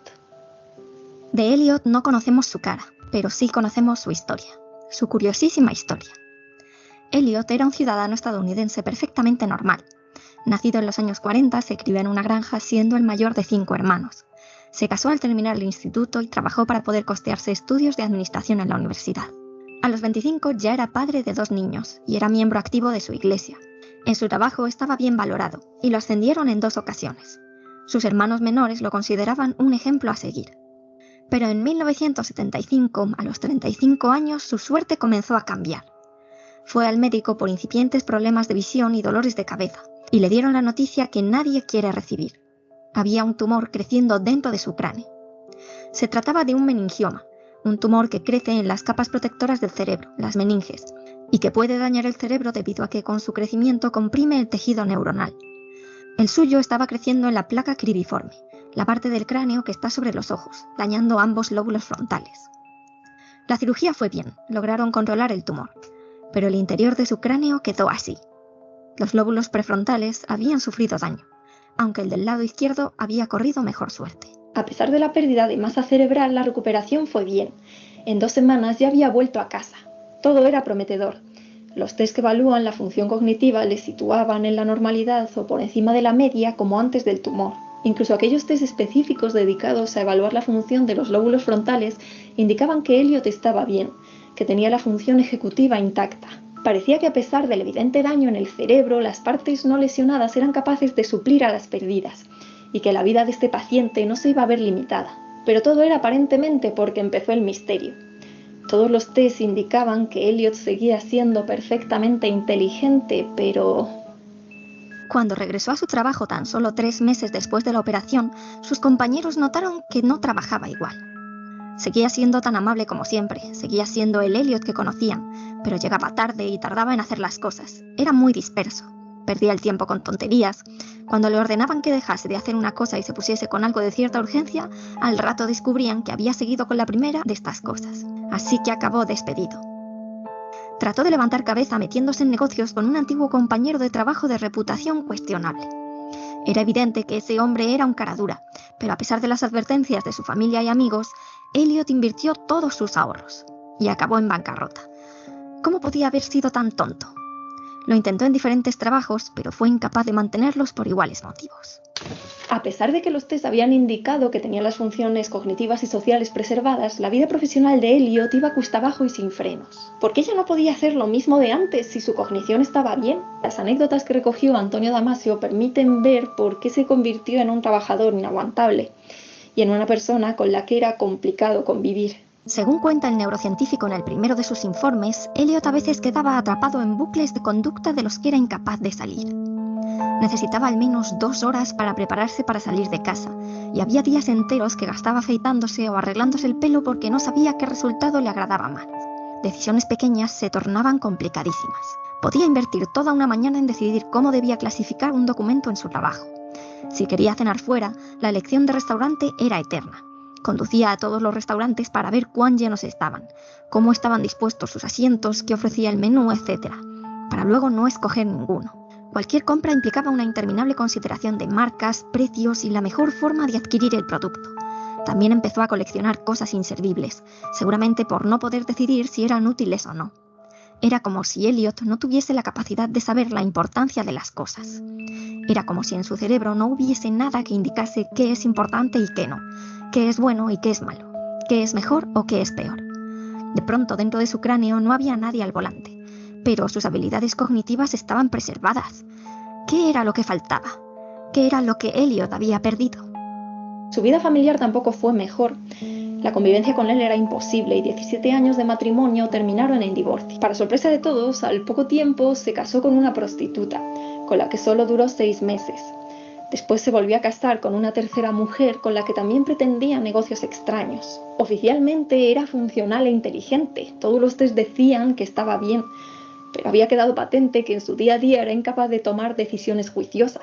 Esta discrepancia fascinó a Antonio Damasio y quiso saber exactamente qué era lo que pasaba en el cerebro de Elliot, qué función perdida concreta que escapaba a los test era capaz de explicar esta discrepancia entre lo que sabía y lo que hacía. El puzzle era enigmático.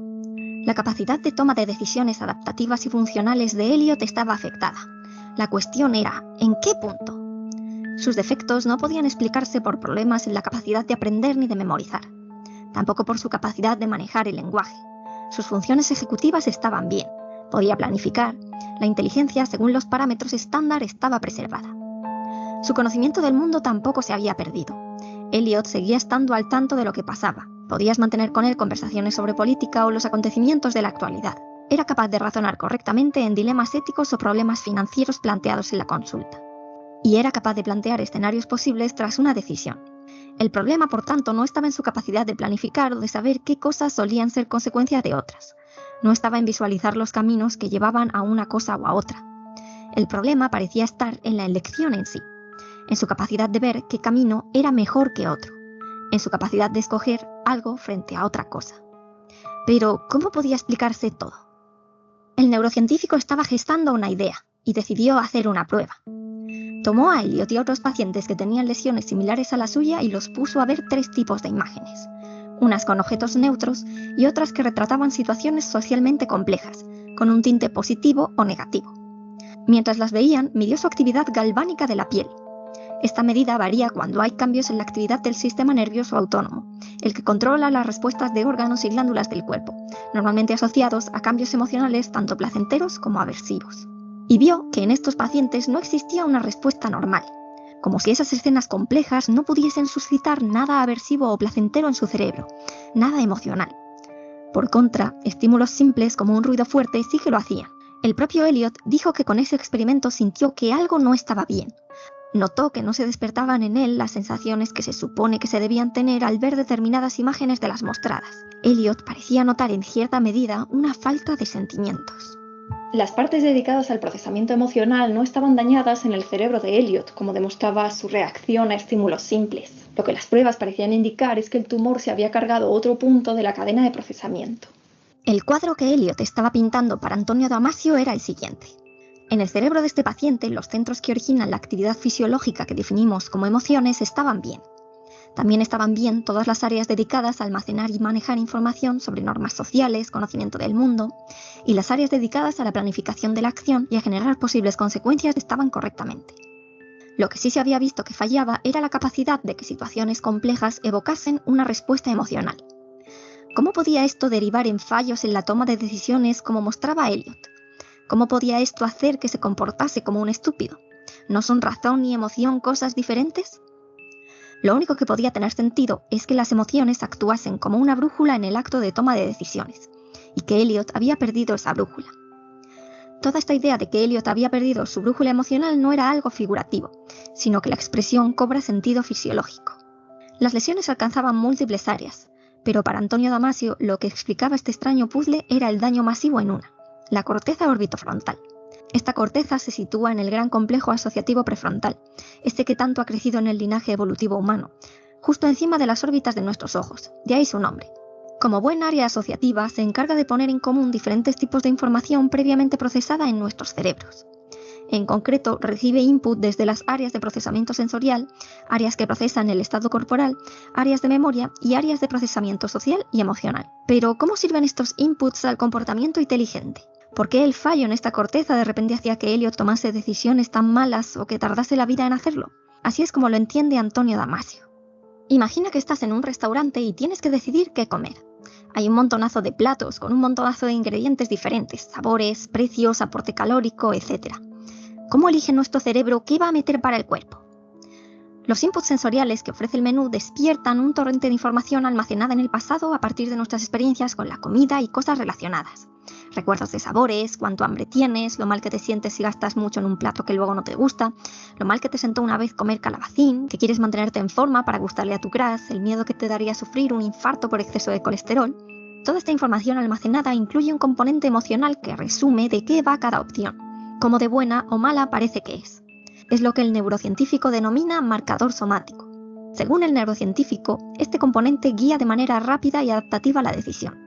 La activación de estos marcadores induce un determinado estado neuronal que impone restricciones al sistema elector. Se descartan los platos no convenientes dado este universo de información. Finalmente, pollo es lo que emerge como elección en el sistema.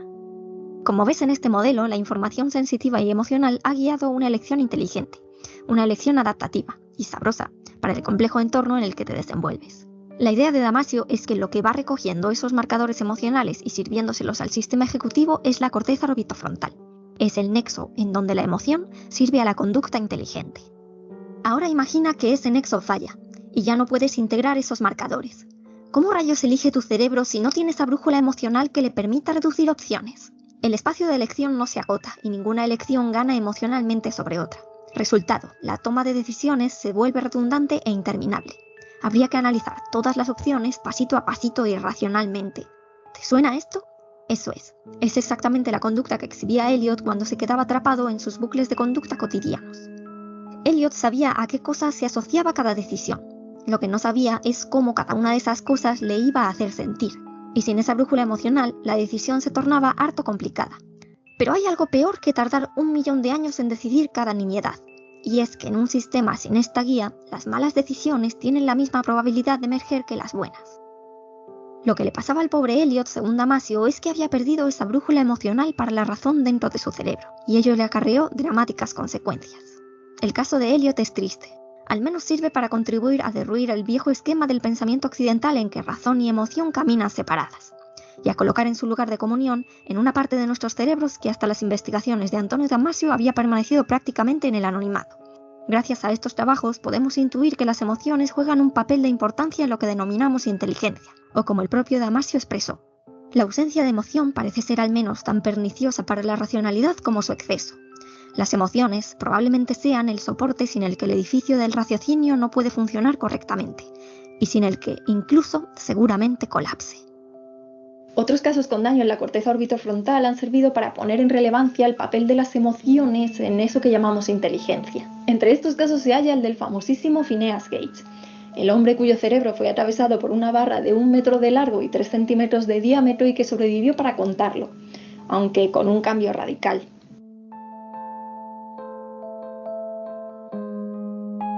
Si os interesa profundizar en las ideas de Antonio Damasio, os recomiendo que empecéis por su libro El error de Descartes, o por el artículo en donde publicó por primera vez su hipótesis. Y si os preguntáis qué fue de Elliot, la verdad es que poco más se sabe de él. En los estudios del caso se indica que se fue a vivir con sus padres dada su imposibilidad de manejarse en el día a día. Como curiosidad, Damasio y su equipo tuvieron que testificar que los problemas de Elliot se derivaban en efecto de la lesión en su cerebro, para que le pudiesen dar una pensión por incapacidad. Como todos los test estándar indicaban que Elliot era inteligente y que tenía capacidades normales, el Estado estaba reticente a darle nada.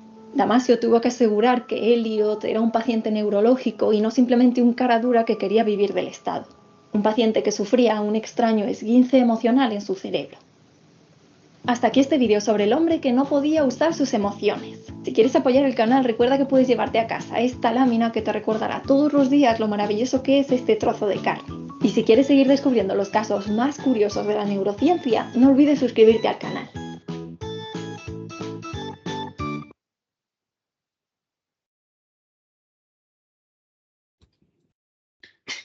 Bueno, ¿qué preguntas, qué comentarios tienen?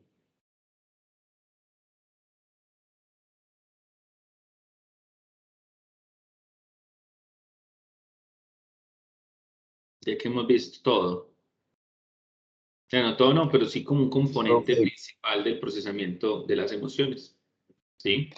Del personaje que están hablando es como una vasija, no tenía pues como algo que lo llenara porque no sabía qué era bueno y qué era malo en el toma de decisiones, como decían en el video.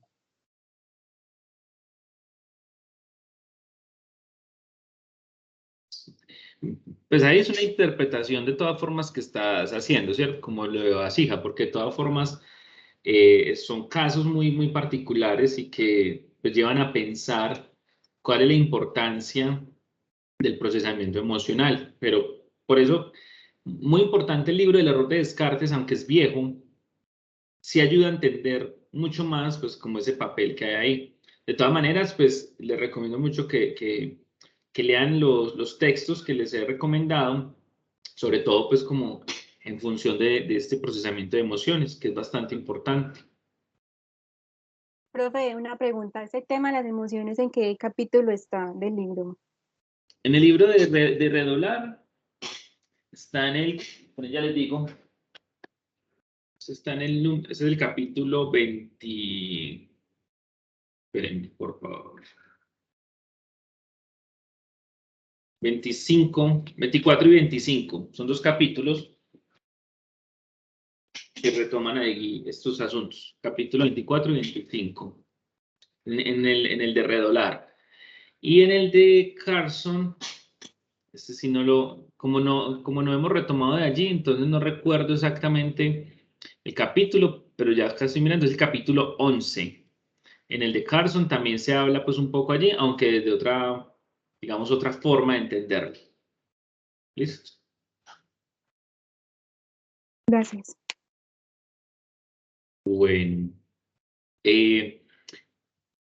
Este tema igual pues tiene mucho que ver con las alteraciones en salud mental en particular con los temas de depresión, ansiedad, sobre todo, involucra pues como grandes componentes y mucho de lo que se sabe frente a esto ha sido a partir de las dificultades que se han generado allí. Pero no es lo mismo, ¿cierto? Hablar de un procesamiento emocional no es lo mismo que decir un trastorno mental.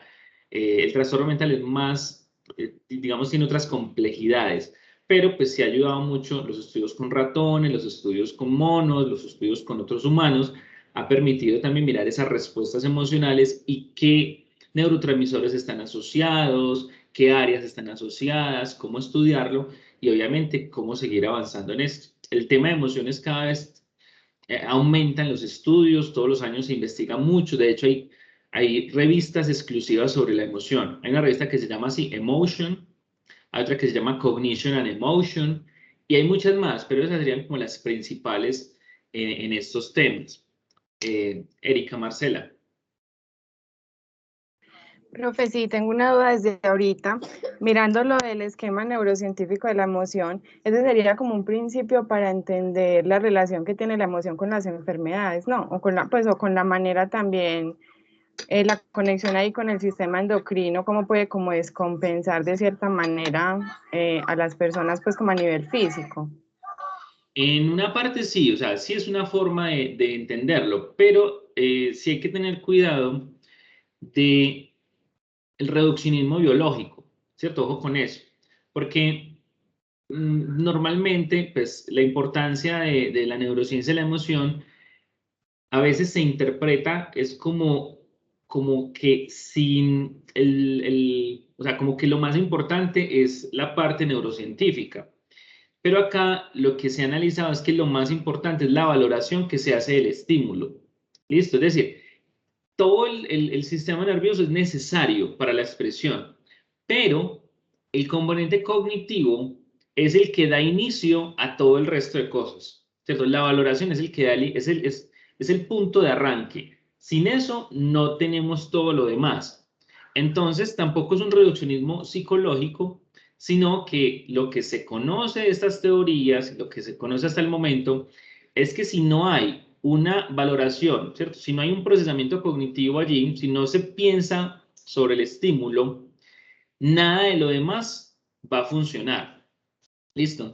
Entonces, lo que tú dices de las enfermedades y lo otro, a veces se reduce mucho y por ahí hay unos esquemas que dicen es que si tienes un problema, no sé qué de emoción, entonces es un problema en los riñones, que si tal cosa, un problema en el hígado, que si no, no sé qué, un problema en el corazón. No, hasta allá no va la cosa, ¿cierto? Eso es reduccionismo biológico. Eso es como pretender que es como tan directo. No, todo eso está implicado, pero un problema físico no es producto de un problema emocional, ni tampoco, y obviamente hay problemas físicos que se afectan, obviamente generan afectaciones emocionales, pero el procesamiento emocional es, o sea, no se puede reducir a que va a generar un problema físico específico, porque eso también da lugar a los coach y a los programadores neurolingüísticos a hablar las cosas que están diciendo, que son muy nocivas y que hacen que la gente crea que para curarse de algo, simplemente es pensar positivamente, ¿cierto? Ese tema del pensamiento positivo ha llevado a eso y no, o sea, no es que afecte de esa manera, ¿listo? Es un poco más complejo, todo eso es lo que entendemos como psiconeuroinmunoendocrinología, que obviamente sí hay modulaciones, pero no es que sea una causa de, ¿listo? Pero sí es bueno que lo vayan pensando, sobre todo en términos de psicología de la salud, porque sí hay una interacción importante, pero no se puede decir que sea la causa, ¿cierto? Que eso explique una enfermedad, no. Las enfermedades no se explican desde lo psicológico realmente. Incluso muchos trastornos mentales ni siquiera se explican desde lo psicológico. Pero cuando hablamos de emoción, sí estamos ante un tema psicofisiológico. ¿Listo? Es decir, tenemos una valoración y luego se hace todo el desencadenante que hablamos de emoción. ¿Listo?